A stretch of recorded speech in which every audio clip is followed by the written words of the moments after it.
Hello दोस्तों, अस्सलाम वालेकुम। आज की इस वीडियो में आपको इस्म मुआरफा और इस्म नकरा के बारे में बताऊंगी। तो चलिए वीडियो को स्टार्ट करते हैं।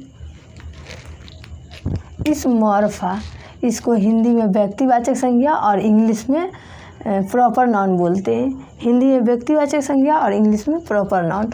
और इस्म नकरा, इसको हिंदी में जातिवाचक संज्ञा और इंग्लिश में कॉमन नाउन बोलते हैं। तो इस्म मुआरफा को देखते हैं, व्यक्तिवाचक संज्ञा को। तो वह इस्म है जो किसी शख्स, चीज़ या जगह के ख़ास नाम को जाहिर करे। जगह के ख़ास नाम को जाहिर करे।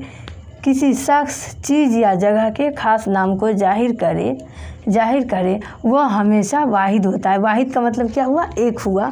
तो वह हमेशा वाहिद होता है। वाहिद का मतलब एक हुआ। जैसे महमूद ये ख़ास व्यक्ति का नाम है।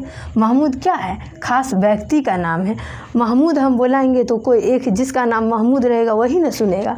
तो महमूद किसी ख़ास व्यक्ति का नाम है। पटना, ये तो ख़ास जगह का नाम है। पटना ख़ास जगह का नाम, तब पटना हो गया इस्म मुआरफा। पटना। ताजमहल, ये तो ख़ास है। ताजमहल कोई बोले ताजमहल समझ जाइएगा, वही ताजमहल जो आगरा में है। दिल्ली, ये भी ख़ास जगह का नाम है।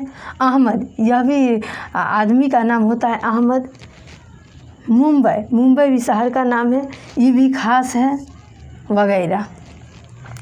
इस्म नकरा वह इस्म है जिससे एक ही तरह के चीज़ों का नाम जाहिर हो, वह हमेशा जमा होता है।